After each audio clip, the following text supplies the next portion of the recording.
So before we get into the final segment of my four-part series of ethnic conflict and freedom, I want to thank those who have taken time out of their day to participate and send me messages, comment on what they've learned. Again, this is meant to help uplift and to educate people. Real quick, so during the filming of these videos, I want to just comment something really quickly. Um, so, during the protests and everything with Black Lives Matter and everything, something to keep in mind of is one of the biggest court cases in United States history is going on right now with Hillary Clinton and deleting her emails. And right now, she's on trial for treason. And so it's very interesting to look at how much coverage Black Lives Matter is getting during this trial date, which is getting no media attention. So something to just keep note of. Again, with this video, it's very much viewer discretion is advised. I'm going to speak I'm going to speak my piece and my opinion about the direction of which things need to go, and it's not for everyone. So again, for those who've been enjoying, I really appreciate it. And I'm going to continue to do these and talk about other deep things. And again, it's a deep dive. It's not meant to be easy to digest. That's just how I think. That's just how I feel, and that's what I enjoy talking about. So much love to you guys, and hope you guys enjoyed the series as a whole. And I look forward to having more of these conversations with you guys. Thank you. The 13th Amendment allows us to look at American history through the lens that explains specifically why racial inequality and discrimination is predominantly put towards African Americans based off race. One, we're going to be talking about post-slavery history within the United States and some of the major events that played a large role in how African Americans were to shape their life. Number one, Jim Crow laws, 1863 to 1965. So Jim Crow was a legal system that enforced segregation, and believe it or not, this was heavily pushed by Southern Democrats to enforce disenfranchisement and remove political and economic gains during the Reconstruction. So the Reconstruction is a period of which Black people are going to reconstruct themselves from slavery. So Jim Crow was a legal system put in place in order to undo the Reconstruction. With Jim Crow, you get pig laws. So pig laws are a bunch of arbitrary laws that would be enforced. So let's get back to the 13th Amendment, why it's important except for criminal punishment. So with that exception, so sneaky, it incentivized people who wanted to keep, their power structures in place to criminalize Black people, because all I need to do is get you arrested for a crime, and guess what, you're my slave again. And this has been the theme throughout most of US history. So pig laws in the South would be loitering. So if I'm a police officer or I'm a citizen and I see you just around hanging out, I can call the police and I can arrest you for loitering, just standing around doing nothing, and it's super vague. That's the thing. So I could literally be walking on the street and you can arrest me for loitering. Guess what? Send me to jail. And guess what? I'm back at the plantations just for being out. So you can be arrested for being unemployed. Now, key thing is, this was a trap. So as a Black person during the Jim Crow era, I had to ask my boss's permission in order to seek employment elsewhere. So if I were to get a job interview, you hire me, that's great, and I don't have the consent of my previous employer, I broke the law. So pig laws also turned misdemeanors into felonies. So for example, if I'm a farmhand and I'm Black and I use my master's tools or even my tools and I take that like livestock farm equipment, domestic equipment, well, he stole it to me, that's theft. Arrest him. Guess what? You're back on the plantation. White people were allowed to threaten prosecution against Black people in the South if they didn't adhere to their demands. To give you a perspective, in the 1850s, which is when slavery was occurring, 95% of prisoners in Alabama were white. In 1870s, 85% of them were black. They're weird crimes. It was a crime to walk beside a railroad. So the reason why this was put in place is railroads connected people to different cities. So if I wanted to leave and I needed directions to get there, if I catch you walking alongside the railroad to get to that next city, I'm going to arrest you because why are you trying to leave? So that was a law that enforced people into a geographical box. Speak loudly in the presence of white women. Sell farm products after dark. So if I wanted to work extra hours in order to some extra money, well, if you're after dark, that's against the law. You're going to jail. Back on the field. And though these were laws that were congruently held for all people, obviously they were only enforced in African Americans. So one of the key things to note here, and why I'm suggesting that black African Americans deserve some form of legal status in the eyes of the Constitution, is because just because you put something into the Constitution and it's supposed to be enforced by everybody, individuals have the freedom to choose when to adhere to the Constitution. Whereas if they have a legal status, it's another layer that enforces them to a higher standard. So my suggestion isn't revolution, far from it. It's just reformation, right? My call isn't to riot and say, oh, Black Lives Matter, this or that. No, it's to uphold the American Constitution to its highest standard. And that's for everybody. And until people don't focus around the 13th Amendment, this is just going to continue to happen regardless. So we need to stay focused. Because of the 13th Amendment, we have certain events that are more recent. In the 1970s, Richard Nixon enacted the war on drugs. So this not only had an impact in Central and South America, but also had an impact within inner city communities. What this allowed it to happen was for increased police exposure and harsher crime sentences for drugs that everybody were using, but like history has shown us, disproportionately affected African Americans. And most importantly, and this example pretty much directly links to the 13th Amendment, because this is what it's really all about: the prison industrial complex. So the prison industrial complex is, we are going to privatize prisons, something that, you know, in Canada is a federal responsibility or a provincial responsibility. The government has this. No, we're going to privatize that. What does that mean? It creates an economic incentive structure to criminalize black people even further, to put them back into slavery. And so this is when you have cases of, you know, judges passing harsh sentences, more so on black people than white people, for the same crime. Bro, if I get you in for 27 years, I own you. You're indentured servitude for 27 years of your life. And that can push another economic agenda.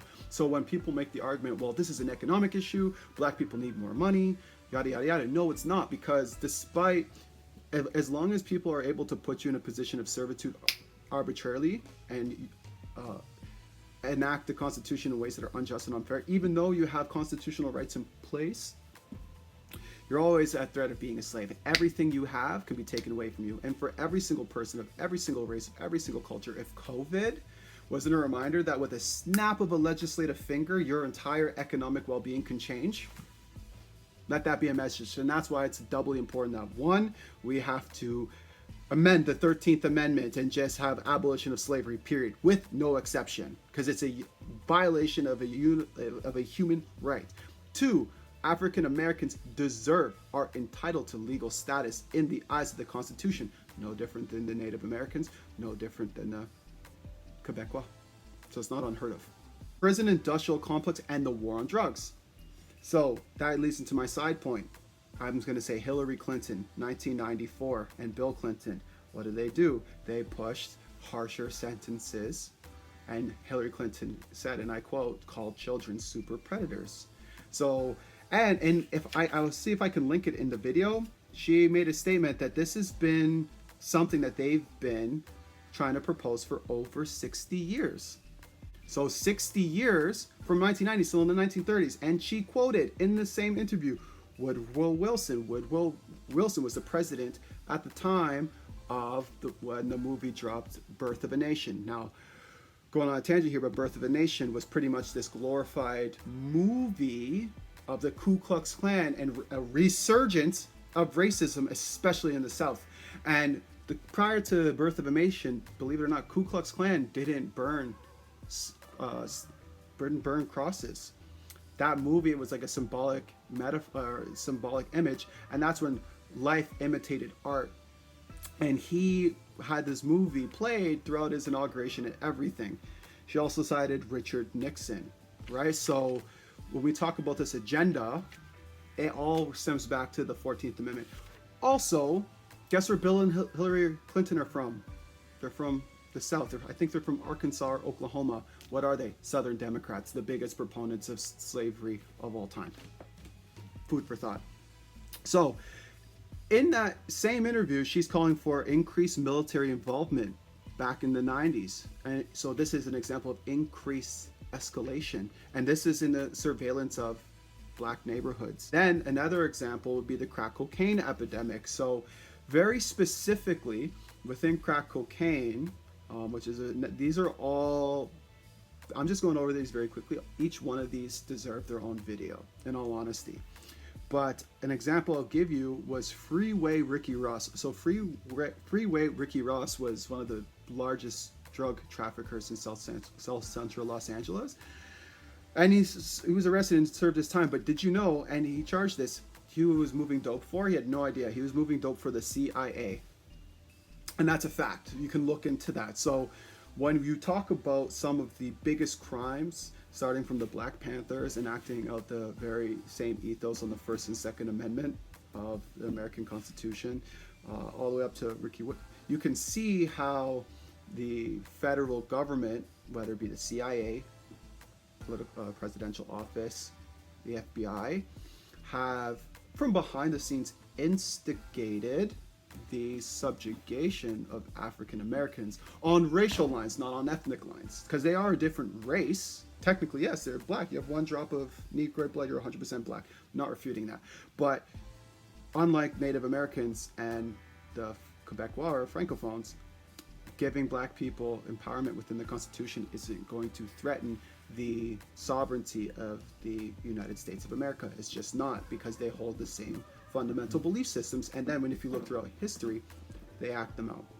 Another final example I'm going to use in relation to the 13th Amendment and why African Americans need legal status as African Americans, and the details of that we can explore that on a different video. I'm not a lawyer, I'm not a politician, I'm not a legislator, but it's still important.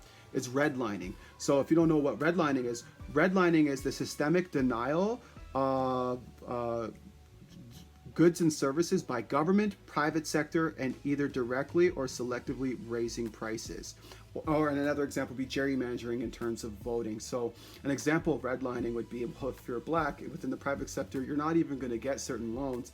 And so what happens is, with white flight from inner cities to the suburbs, white Americans are paying mortgages that are half the price of the rent that black people have to pay. So they're financially constrained. So they can't even build, or it's much more difficult for them to build wealth from themselves through their home.